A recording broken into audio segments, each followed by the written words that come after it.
I've got 6 o'clock, so we'll go ahead and call our meeting to order of the County Board of Zoning Appeals. I'd like to welcome everyone that's here tonight. Appreciate everyone's attendance. Call the roll. Dwight Jewell here, Mr. Moreland, Mr. Presley, Ms. Banks, Mr. Harper is absent. He did let me know he was working on the other side of Nashville, wouldn't be able to make it. He didn't think by 6 o'clock. So we do have a quorum. We can conduct business. First item of business would be to approve the agenda. You have the agenda in front of you. Have a motion by Mr. Moreland to approve the agenda. Do I have a second? Second. Second by Mr. Presley. All in favor, please say aye. Aye. Agenda is approved. Next item of business would be to approve the minutes from the previous meeting on 8/9/2021. You were sent those. They've been published. Is there any corrections, additions, or deletions to the minutes from the August 9th meeting? Look good to everyone? Take a motion to accept. Have a motion to approve by Ms. Banks. To approve by Ms. Banks and second by Mr. Moreland. Any further discussion on the minutes? All in favor, please say aye. Aye.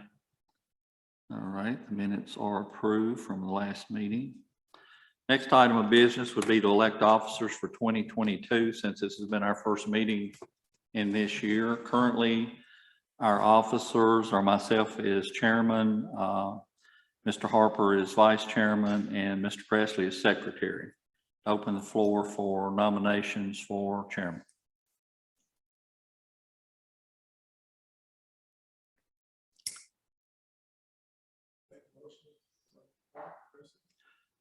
Have a motion for Mr. Presley for chairman. Are there any other nominations? Any other nominations? Mr. Presley, will you accept that? Okay, we do have a motion for Mr. Presley as chairman. All in favor, please say aye. Aye. Takes care of that. Vice chairman. Floor is open for nominations for vice chair. Mr. Moreland. Ms. Banks, been nominated for vice chair. Are there any other nominations? Any other nominations? Any other nominations? Ms. Banks, will you accept that? It's either yes or no. There's no maybes. Okay. Hearing no other nominations. All in favor of Ms. Banks for vice chair, please say aye. Aye. Okay, next would be secretary. Open the floor for nominations for secretary.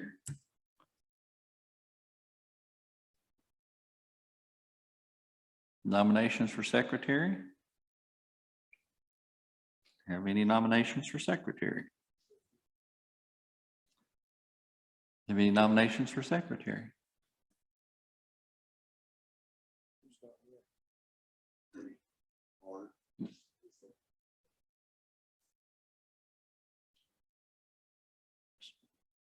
So was that a nomination for Mr. Harper?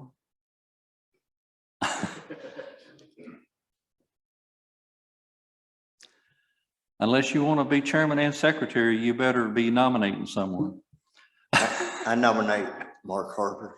Okay, we have Mr. Harper nominated for secretary, subject to his approval. Any other nominations? Any other nominations? Any other nominations? Hearing none.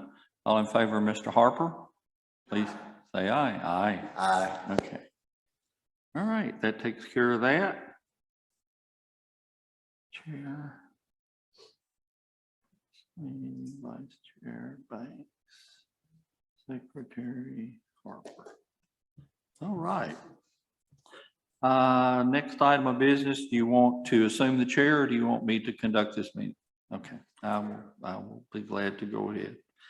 Under new business, first item of business is a sign variance request for Dollar General Market. You have in your packet copies of our ordinances that pertain to this. I think the biggest issue they have is not so much placement, but slightly over what we show for signs. I did take it upon myself to go and look at 2 of their other properties and the signage on them. This looks to be pretty standard, what they put on all their stores. It does seem to be in scale with the buildings, and I know this is certainly not any larger than a lot of existing signs we have on buildings now, which that's not a good reason to do it or not, but just to give that bit of information. You have pictures, you have signage, you know, locations and things. Mary, would you, or Sam, would y'all either one like to speak to this?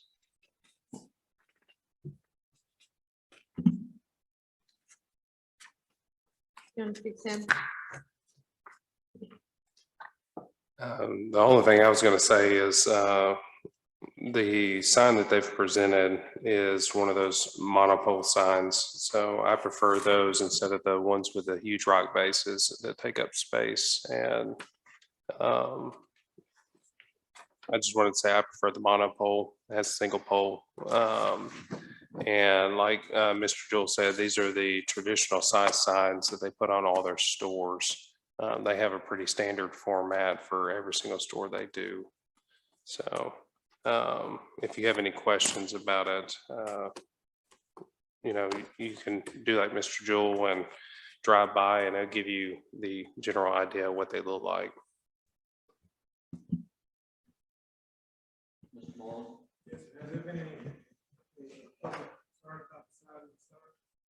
Not to me, Sam. The concern that's been brought to me is just the store location entrance coming up Hickory Ridge. Nothing's been mentioned about the sign to me. Mr. Presley? According to our agenda, I looked at the, I read it and stuff. Are we just considering the size of the sign that's on the pole, or I see there's also a sign that's low to the ground where you can put letters and numbers on it. Is that part of consideration too, or just the sign up in the air? So it's the actual pole sign. The sign that's on the store is not the one that's particularly in question. So let me clarify that. The sign that's on the store, the channel letters on the store also exceed the amount of signage that's allowed per a wall face as well. So you're considering variances for both the pole sign and the ground sign. Okay. Per the zoning ordinance, the proposed freestanding sign looks like it's about 98 square foot.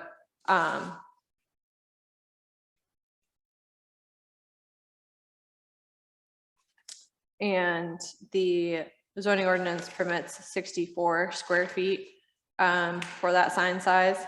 So that variance would be about 34 square feet for that freestanding size sign. The proposed wall mounted sign looks like it's around 115 square foot and to encompass the channel letters. It's channel letters, so they're letters affixed to the building. There's no background to it. So if you just do a box around the channel letters, there's no actual guidance on how sign size is measured in the ordinance. So the way that I did it was the box around the channel letters, and that's about 115 square foot to encompass those letters. And the amount of wall signage that's permitted for the zoning ordinance is about 32 square feet. So this would be about 83 square foot of variance for their proposed wall sign. The only other thing that I did want to note is it's difficult to tell on the site plan the exact location of the sign back from the property line and the right of way. So it should just be confirmed with the applicant that the proposed location for the ground size will comply with the setback requirements from the right of way and property lines. No, I'm fairly certain that that's the case. We just might need the applicant to confirm that, as it's not scaled on the drawing that's provided. Which the location will be handled at the planning. So we'll decide the sign and then decide the location at the planning when they do the site. If they're doing a site plan, if they're not making any exterior changes to the building, they might just be coming in for sign permits. One thing that we've run into before on these outlined letter type signs, are you supposed to measure the actual square inches and square footage of the lettering itself or the area that it covers? And if you're doing the actual surface area of the lettering, it's well under. If you're doing the outline size, it's a bit over. But like I say, the thing that we've typically tried to look at is it in scale with the building? Does it look like it's bigger than the building? Does it look like it belongs on the front of the building? So that's always been, in times past, kind of, I hate to use the term litmus test, but that's the only thing that comes to mind as far as on these type things. Is it look in scale with the building and the surrounding area? Do you have any other questions, Mr. Moreland? The store knows that it's a little big, so we.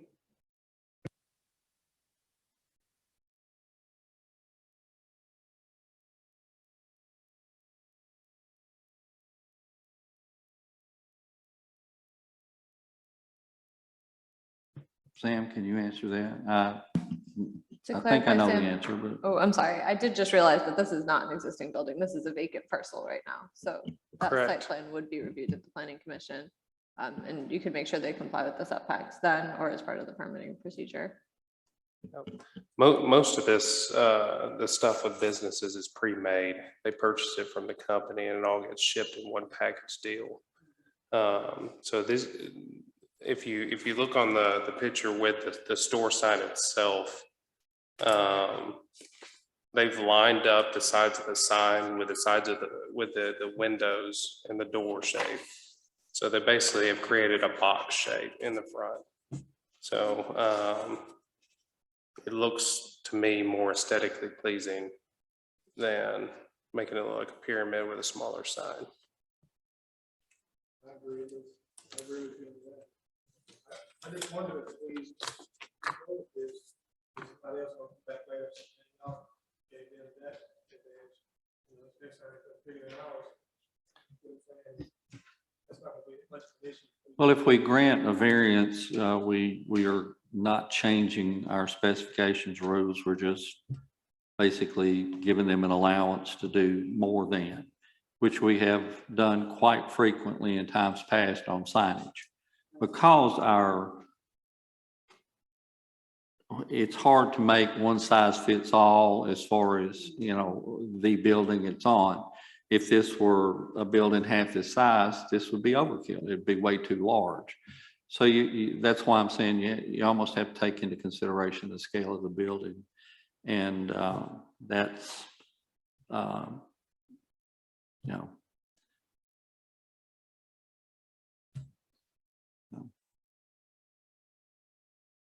More questions from me. The size of the building is 12,000, a little over 12,000 square foot building. about the size of Walgreens. It's a little bit larger than that building by about 1,000 square feet. It's about the same length, I think, a little bit wider. It's pretty good sized building. If there's no more questions, I'll make a motion to approve. Okay, we do have a motion to approve their request. Mr. Moreland makes a second. Any further discussion? All in favor, please say aye. Aye. Any opposed? Okay. Let them go with their standard signage, subject to their site plan approval by planning commission. Next, we have a request for a buffer variance from Jesse Peters up here on Front Street, wanting to develop that property and put some apartments due to the steepness on one side and topography and the layout of the parking lot and buildings. It's going to be difficult for them to put the specified 10-foot width of screening in there. You have road frontage on two sides, and then you have the properties to the west. Currently is zoned as R2, but is being and has been for several years used as commercial property. And that's where the post office and Katie Mae's beauty shop is. I can't imagine it going back to residential property. It's commercial and probably always be used as commercial. But I think that's the side that's most in question as to whether they need to do this screening. Times past when we've run into this, of course, we have 0 lot line clearance in the C2 or C1, I'm sorry, C1, where they can actually build up all the way to the lot line, except subject to fire codes. Also, we've run into this, you'd mentioned the Walgreens building. I know that when we did that, we required a fence, the 7-foot high opaque fence, as the barrier across the back, and exempted them from the 10-foot barrier because they needed that for their drive-through. So there again, this is a somewhat normal request, I guess we should say. And Sam, you can probably give us a little more history on it, or and I don't know if we have anyone here. Okay, is that Mr. Peters? It is, yes. Okay, and if you'd like to speak to this and explain why you don't think you can do this, we'd love to hear from you. If you'd come over to this mic over here, that'd be great. Is that okay with y'all?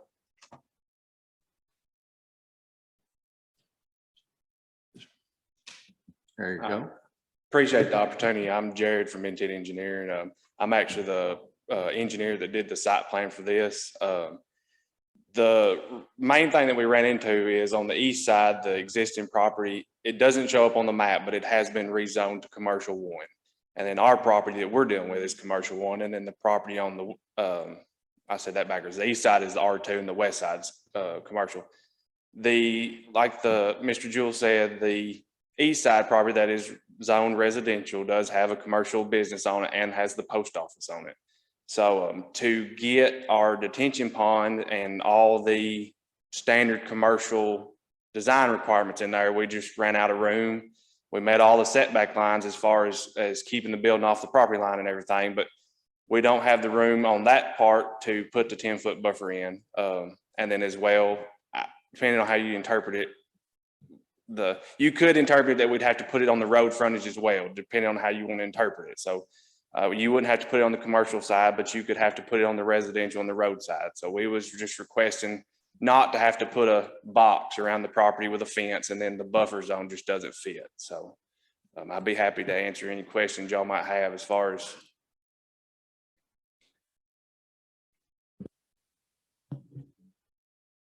Board members, y'all have any questions? Okay. Sam? So the way I interpret the ordinance that we passed is it says abuts, and that street makes a buffer between. It's not abutting the other property. The property in question for me, the way I interpret it, is the R2 property that the beauty shop's on. So that is the biggest crux in it. It's a commercial property that's been there for forever, but it's owned improperly. So I personally believe that the buffer strip doesn't need to be there. It's a commercial property, has been for forever, as long as I remember. And it technically, with the surrounding areas the way they are in the square down there and on that strip, it should be commercial. So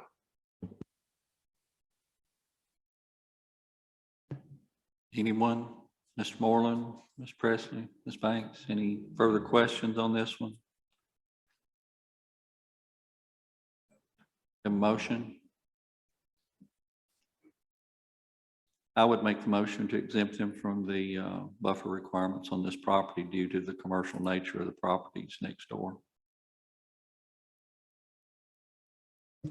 I'll second.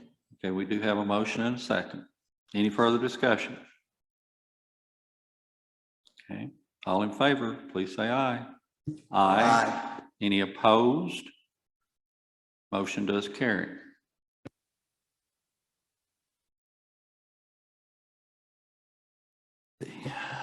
Any other business we have before? Sam, do you have anything else you need to make us aware of, or anything that's coming down the pipe? Mary? Anything? Okay. Public comments, we would invite members of the public, if anyone would like to make a comment on the things that we've had on our agenda tonight, you're welcome to comment. Mr. Ed? Come up to the mic. Ed Royals? Push the, yeah. That one right there. Oh, okay, all right. Name's Ed Royals. Thank you for the opportunity to speak to you. I, along with several people, residents of the Hickory Ridge community, they are just concerned about the Dollar General going in. The sign isn't so much our issue. We don't prefer that Dollar General be there, but we realize it probably will be. But we will be making comments further about the entrance off of our street, which would block passage for emergency vehicles.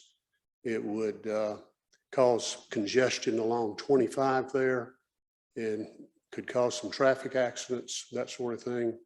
And it's just, our street is just not wide enough to have